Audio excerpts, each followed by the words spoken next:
Malgré sa participation au processus de paix de Nairobi, la milice Codeco poursuit ses massacres en Ituri. Cette nuit encore, des villages ont été détruits, des civils innocents tués. Nous serons en ligne dans ce journal avec le lieutenant Jules Ngongo, porte-parole des FARDC dans la région. Au Nord Kivu, les élèves qui sont allés ce matin en cours ont été renvoyés à la maison. Les enseignants promettent une série de manifestations dès ce mercredi si leurs revendications ne sont pas prises en compte. Lancement effectif de l'opération Coup de poing tout au long du boulevard Lumumba à partir de ce lundi. Le gouverneur de la ville s'est personnellement rendu aux Aurores dans la commune de Massina pour assister à la fin des marchés pirates sur la chaussée.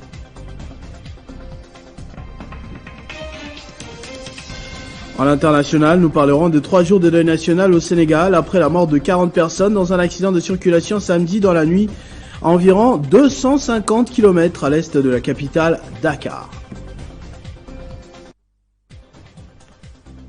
Mesdames et messieurs, bonjour. En Ituri, les miliciens Codeco ont tué 4 personnes, parmi elles un militaire des FARDC. Le drame s'est déroulé à l'axe Abloukoambi. Les sources sécuritaires parlent des bandits qui venaient de venger 2 ressortissants lindous tués par une autre faction nommée Zahir. Nous sommes au téléphone avec le porte-parole des FARDC dans la région, le lieutenant Jules Ngongo. Bonjour. D'abord, pouvez-vous nous renseigner davantage sur ce qui s'est réellement passé ce week-end ? Les forces armées de la République démocratique du Congo ont contrecarré les attaques de la milice Codeco à Largo, à Abloukoambi, de la milice Codeco sous prétexte de venger la mort de 2 sujets lindous qui ont été tués par la milice Zahir. Lors de notre intervention, l'armée régulière a réussi à maîtriser la situation en mettant hors d'état de nuire des éléments de la milice Codeco. Par ailleurs, un élément de forces armées a donné sa vie pour la défense du territoire et 4 autres blessés. Leur état de santé n'est pas à craindre. Et du côté population, il y a eu quelques maisons incendiées et jusque-là 4 civils retrouvés qui ont été tués par cette milice Codeco. Mais dites-nous également actuellement, qu'est-ce qui est pris comme disposition pour pallier ce problème ? Quelle est la situation actuelle, effectivement ?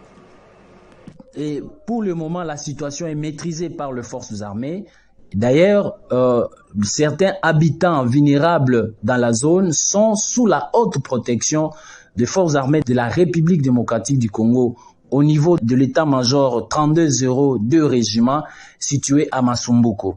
Rien à craindre, les forces armées sont en œuvre, mais par ailleurs, au nom du gouverneur militaire, le lieutenant-général Luboya Nkanchama, Johnny, nous disons encore une fois aux groupes armés de cesser avec toute forme de provocation, que nous devons privilégier la paix.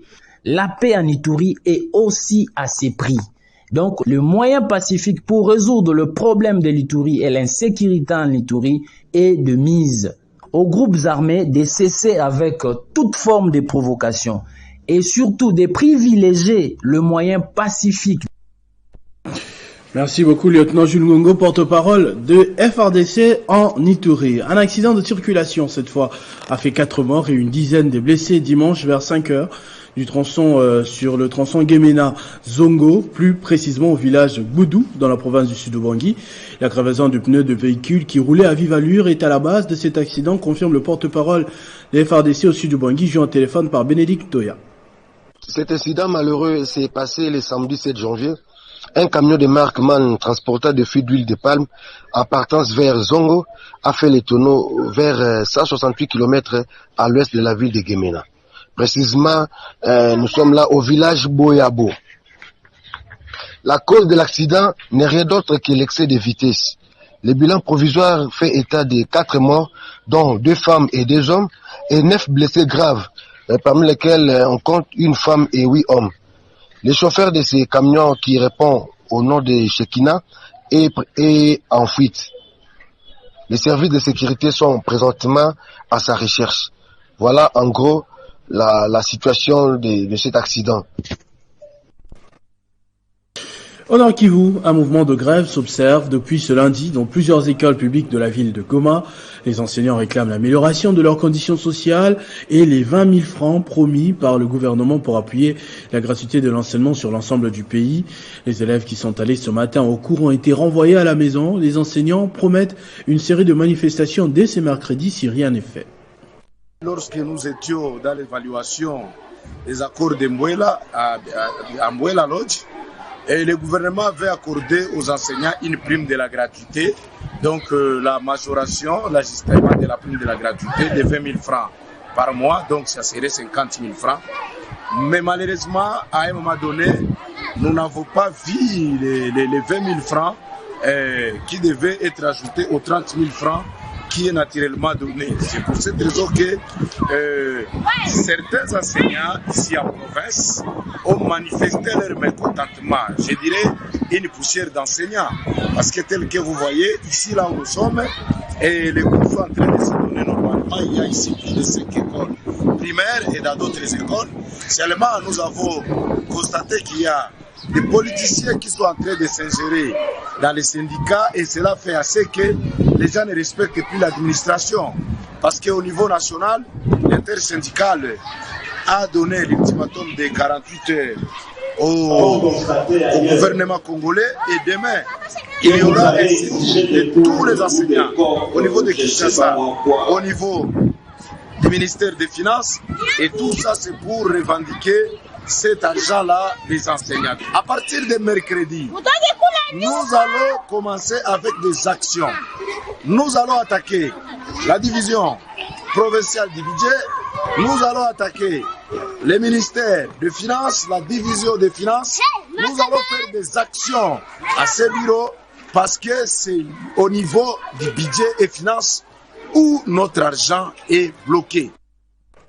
Processus électoral à présent, opération d'enrôlement et identification des électeurs. Les voix se lèvent déjà pour exiger un délai supplémentaire. Vu la lenteur avec laquelle se déroulent ces opérations dans la province du Kwilu, par exemple, les jeunes alertent sur un certain nombre de difficultés, pendant qu'à l'Équateur, les élus sollicitent un délai de 3 mois au minimum pour enrôler tous les majeurs.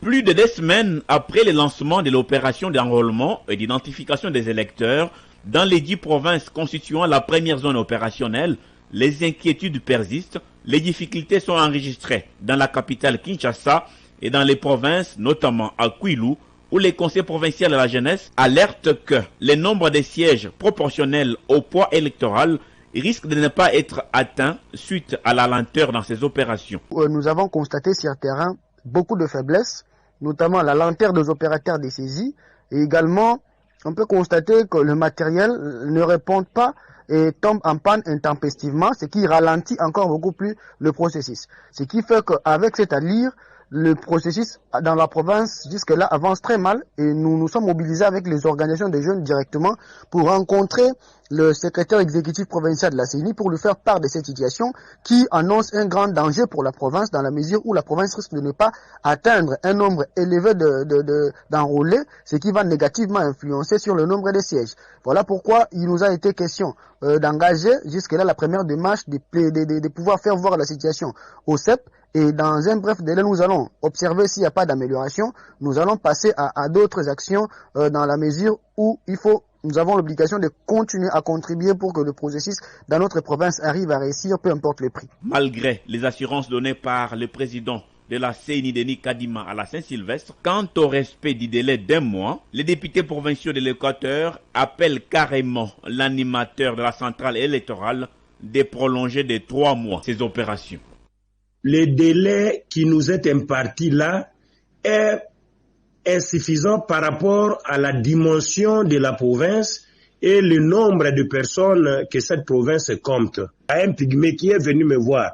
Il me dit, je me suis rendu dans le centre d'enrôlement et d'identification des électeurs de Bakusu où j'ai eu le macaron numéro 61, mais aujourd'hui c'est le 3e jour que je me rends là-bas, mais je n'arrive pas à me faire enrôler. Imaginez. Alors, numéro 61, pendant 3 jours. Donc là, nous pouvons dire que la moyenne est peut-être de 20 personnes par jour ou moins de 20 personnes par jour. mais les gens ont la volonté de se faire enrôler, mais il se fait malheureusement que l'administration électorale pose trop de problèmes, raison pour laquelle nous, comme élus, nous avons demandé au président de la CENI et à toute la CENI de bien vouloir revoir les délais qui nous est donnés parce que ce délai est vraiment insuffisant. Toujours au sujet des procès électoraux, sachez que malgré la rentrée scolaire qui est intervenue ce lundi, les opérations se poursuivent. La centrale électorale a toutefois demandé aux requérants de ne pas déranger les élèves dans les cours parce que la plupart des écoles sont ciblées comme centre d'enregistrement des électeurs. Autre chose, comme annoncé, l'évacuation des marchés pirates le long du boulevard Lumumba a débuté ce lundi 9 janvier à la hauteur du marché hindou dans la commune de Massina. Finalité, rendre salubre l'une des voies qui mène à l'aéroport international de Njili et qui est le miroir de la ville de Kinshasa, mais aussi réguler la circulation.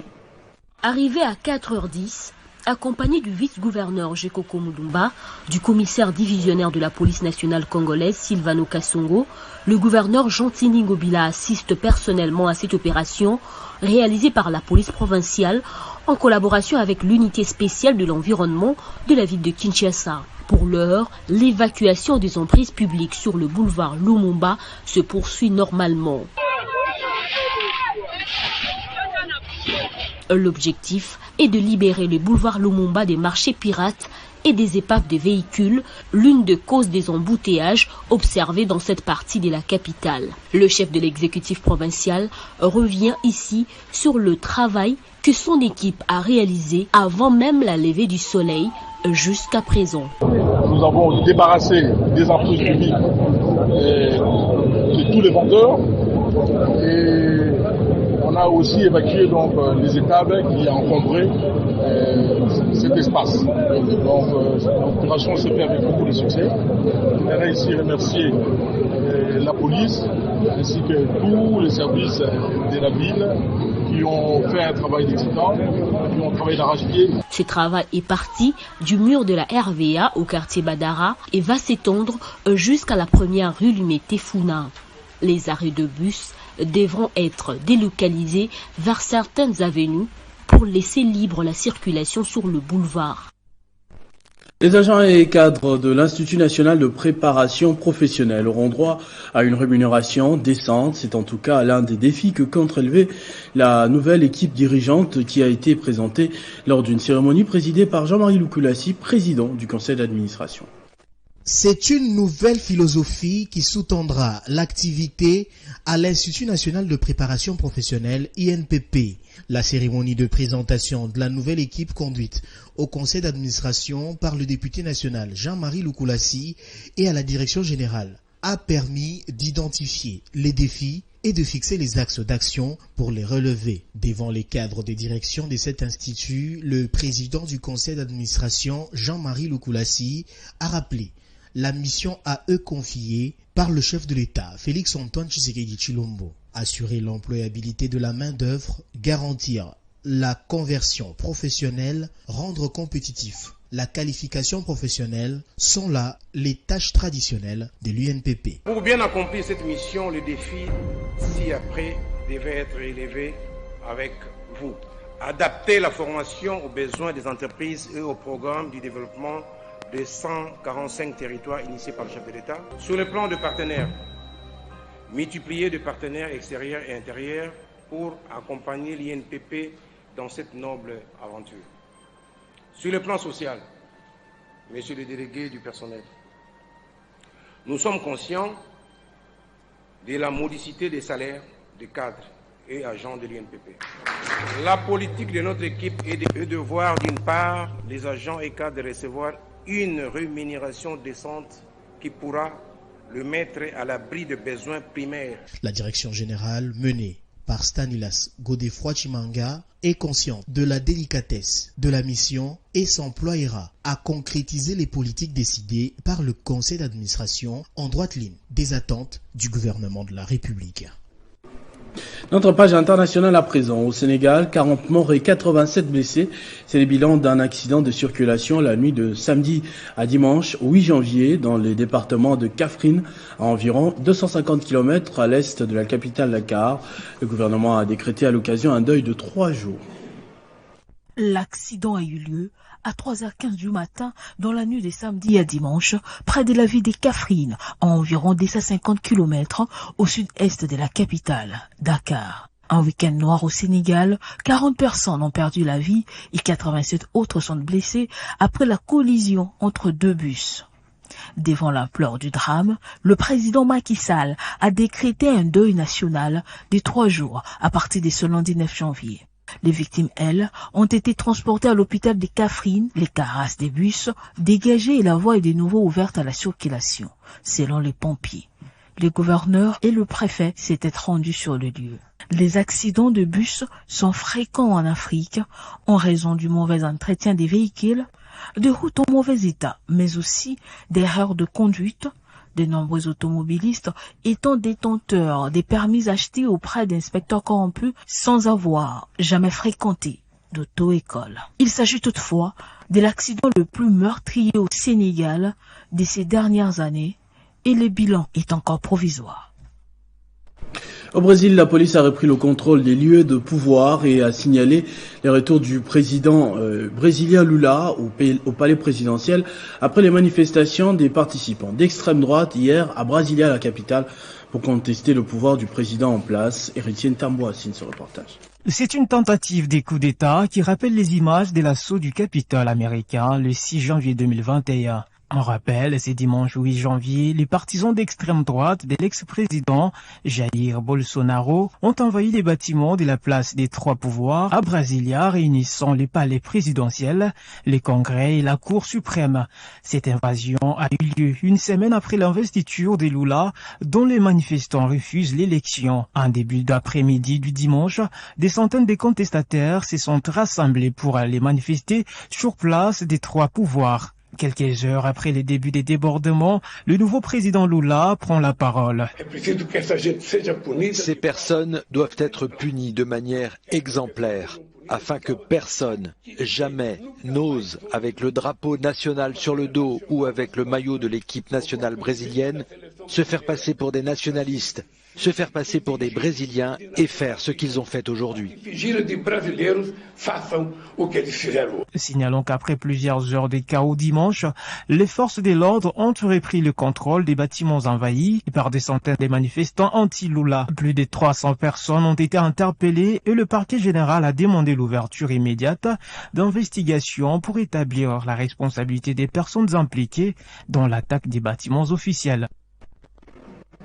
En sport, jour J-4 pour le go du championnat d'Afrique des Nations. La RDC effectue les derniers réglages à Tunis avant de rallier Algérie au plus tard le 11 janvier. À Kinshasa, les portes du championnat national d'haltérophilie se sont refermées avec succès. On en parle dans ce panorama sportif avec Christian Bokaya qui me rejoint de l'autre côté du plateau. Bonjour Christian et bienvenue. Merci beaucoup Christopher. Bonjour à toutes et à tous. CHAN 2022 pour commencer, les hostilités seront lancées cette semaine. Effectivement, ce sera le vendredi 13 janvier au stade Nelson Mandela que les Fennecs d'Algérie vont devoir ouvrir le bal avec les chevaliers de la Méditerranée de la Libye sous le coup de 20 heures. 18 pays devront en réalité participer à ce championnat d'Afrique des Nations, bien que la participation du Maroc reste hypothétique en raison des tensions diplomatiques qu'il y a entre l'Algérie et le royaume chérifien. C'est pour la première fois que le CHAN se joue avec 18 équipes. Les 2 premiers des 3 premiers groupes seront alors qualifiés pour le quart de finale, alors que dans les 2 autres groupes, on ne prendra que le premier. Ce championnat d'Afrique va se jouer dans 4 stades, dont celui du 19 mai 1956 d'Annaba, le stade Shahid Amlaoui de Constantine, le stade Miloud Adefi d'Oran et le stade Nelson Mandela d'Alger à Kinshasa. Les animateurs annonce déjà les couleurs de ces championnats d'Afrique des Nations, puisque on a assisté à leur dernière séance de répétition, on va dire ainsi, ici à Kinshasa, et suivez plutôt l'ambiance qui a régné lors de cette dernière répétition.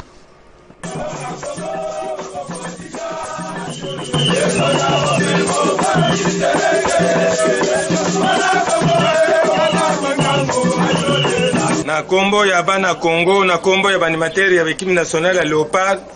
Lelo tozalaki na secrétaire général na pesi secrétaire général merci. Le pesi Mkonjamboka Fati Beton merci. Nandenge ate vraiment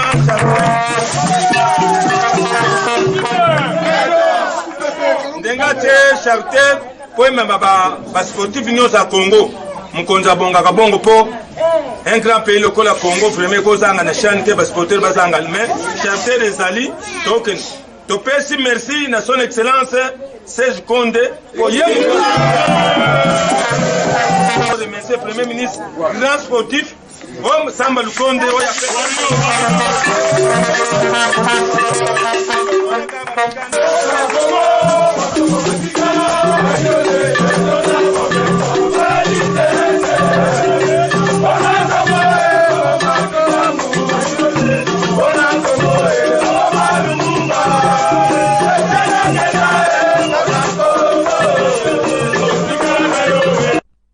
Alors, ils sont déjà à l'aéroport, ils partent quel jour cette semaine de presse? En tout cas, ce qui est vrai, leur participation à ces championnats d'Afrique reste hypothétique puisque jusque-là, le gouvernement n'a pas encore décaissé les fonds pour leur déplacement, raison pour laquelle il demande au président de la République, puisqu'il est le sportif numéro 1, de pouvoir faire quelque chose. J'avais plutôt l'impression qu'ils étaient en train de remercier. Donc, si je comprends bien, les Léopards vont se contenter des Congolais vivant en Algérie, au Maroc. Ce sera très compliqué. Très compliqué. Pays environnants. Très compliqué. Alors qu'il y a des animateurs comme ça qui sont forts dans l'animation, passez-moi la tautologie, ils doivent être là pour ovationner le joueur puisque, vous savez, le public apporte toujours un plus quand les Léopards de la RDC jouent. Et surtout que c'est le CHAN que la RDC a remporté déjà 2 fois, le seul pays subsahérien à avoir remporté le CHAN, à côté de la Tunisie, la Libye ou encore le Maroc. Et non, le Maroc en a aussi 2. Le dernier titre qu'il a gagné, c'était au Cameroun en 2020. Donc le Maroc a 2 trophées. Déjà que le Maroc semble être, on va dire, a déclaré déjà forfait. Donc la RDC sera la seule favorite, on va dire la nation favorite lors de ce championnat d'Afrique des Nations. Pendant ce temps, les Léopards effectuent leur dernier réglage. Oui, c'est plus précisément à Tunis que les Fauves Congolais effectuent ces derniers réglages avant, bien sûr, de rallier à Naba, où est basé le groupe de la République démocratique du Congo. Samedi, ils ont battu en amical les Chevaliers de la Méditerranée de la Libye sur le score de 3-1. Une belle opposition qui a permis à Otis Ngoma et tout son staff de jauger le niveau de l'effectif à quelques jours du championnat d'Afrique des Nations. L'équipe de la RDC a été bien sûr portée par Jean-Marc Makoussou Mundele et on écoute ici le sélectionneur de Léopard Aprime, Otis Ngoma, juste après cette rencontre amicale contre la Libye. Satisfait de du contenu, peut-être pas encore, parce qu'on a eu une première temps très difficile. Vous avez vu que beaucoup de jeunes qui découvrent en même temps la compétition, on a été malmenés dans les duels. On a perdu beaucoup d'1 contre 1, de 2 contre 2. Et on dirait qu'ils étaient surpris par la vitesse et l'intensité. Mais je crois que la deuxième mi-temps a été favorable parce qu'on a apporté quelques changements. On a cherché maintenant à passer par les côtés, surtout jouer au sol, malgré l'état du terrain. On a réussi à faire quelque chose, surtout avec la vitesse des milieux excentrés, dont Ikangalombo, ça nous a apporté un plus parce que ce qui nous manquait, c'est la projection rapide vers l'avant. Mais je crois que l'adversaire était détail et surtout qu'ils ont été très agressifs. Ce qui nous a manqué aujourd'hui, l'agressivité, les gains des duels, les courses, surtout la répétition de courses de haute intensité. En international, on va parler également de la Liga. Le Barça revient à la tête du championnat. Effectivement, Christopher, le club catalan a pris hier 3 précieux points à Wanda Metropolitano en battant petitement le Colchoneros de l'Atlético Madrid grâce à l'unique réalisation d'Ousmane Dembélé, but marqué bien sûr à la 22e minute de jeu. Malgré plusieurs occasions de but obtenues lors de cette rencontre, l'Atlético Madrid ne saura pas remettre le pendule à l'heure. Le Barça va prendre 3 points et rester seul en tête du classement avec 41 unités. Le Real Madrid vient en 2e position avec 38 points. Les Merengues ont été battus samedi par le sous-marin jaune sur la note de 2-1, hérité sur penalty. Et c'est Gérard qui va finalement redonner l'avantage au sous-marin jaune. Score final de la partie, 2-1. On va finir avec haltérophilie, les championnats nationaux vécus à Kinshasa. Et vous commencez à devenir plutôt fan de cette discipline. Depuis un moment, vous vous intéressez à certaines disciplines. Je suis plutôt surpris de son existence. L'haltérophilie, Christopher Ochokoum, débuté à la place commerciale de Limité. Le championnat national s'est clôturé samedi à Chaubeuse. Un championnat qui a permis aux athlètes de se faire connaître auprès du public et s'est préparé pour d'autres challenges. Cédric Kayumba du Haut-Katanga a battu le record de 300 kilos qui datait de plus de 15 ans dans la catégorie haltérophilie homme. C'est bien Fatak qui a fini en première position. Dans la catégorie bodybuilding, c'est Milenge du Sud qui a bien sûr fini en pole position. Merci beaucoup pour ces images ô combien impressionnantes, Christian Bokaya. Je l'avais dit que petit à petit vous allez vous habituer avec l'haltérophilie et ce sera le cas avec d'autres disciplines. Ce journal est terminé, mesdames et messieurs. Je vous en rappelle tout de suite les principaux titres.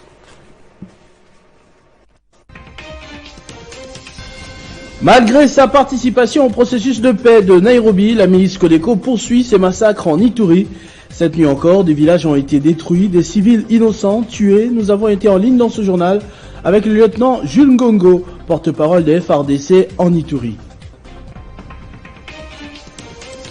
Au Nord Kivu, les élèves qui sont allés ce matin au cours ont été renvoyés à la maison. Vous l'avez suivi. Les enseignants promettent une série de manifestations dès ce mercredi si leurs revendications ne sont pas respectées. Lancement effectif de l'opération coup de poing tout au long du boulevard Lumumba. À partir de ce lundi, le gouverneur de la ville s'est personnellement rendu aux Aurores dans la commune de Massina pour assister à la fin des marchés pirates sur la chaussée. En international, nous avons parlé de 3 jours de deuil national décrété au Sénégal après la mort de 40 personnes dans un accident de circulation samedi dans la nuit. Un des pires accidents dans le pays à environ 250 km à l'est de la capitale, Dakar. Et ne quittez pas la revue de presse, c'est dans un instant avec Benjamin Moudiata.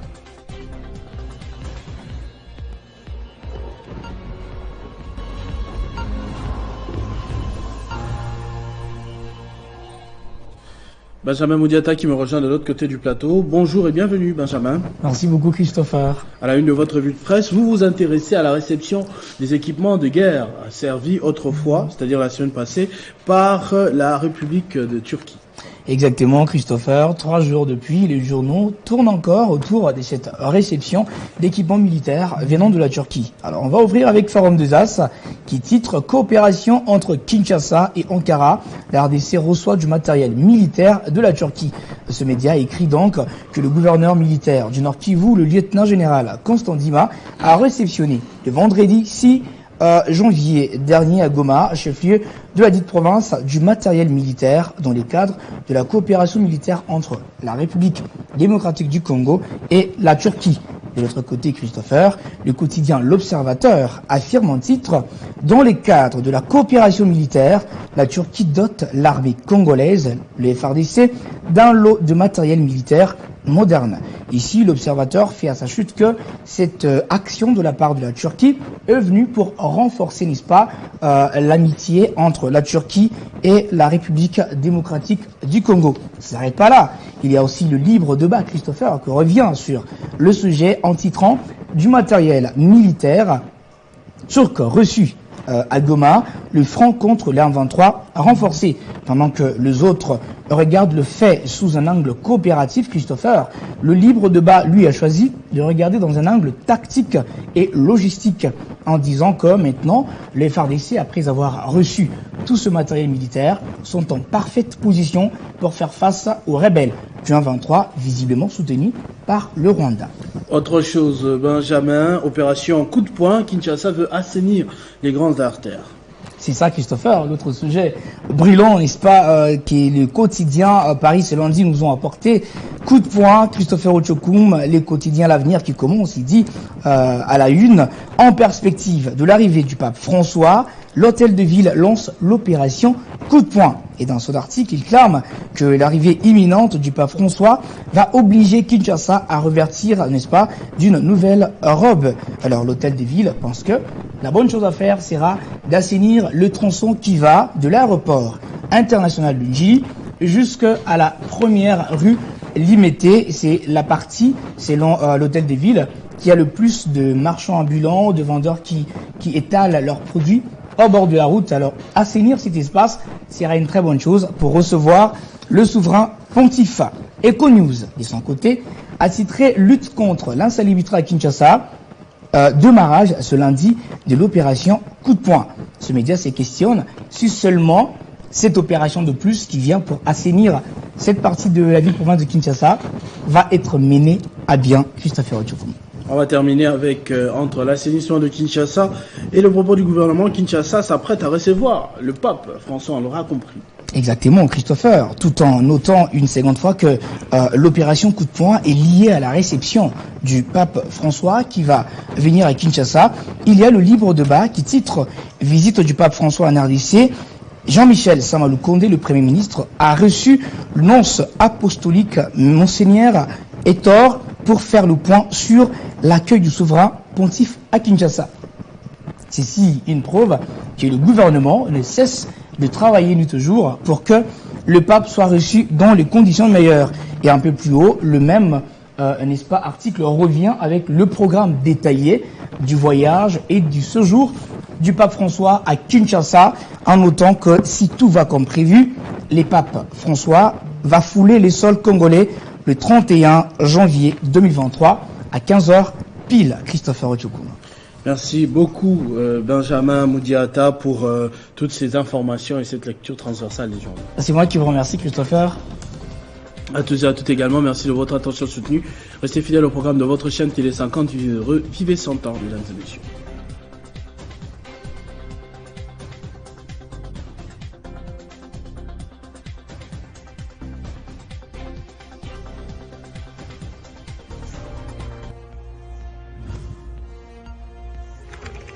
L'actualité reste incontinue.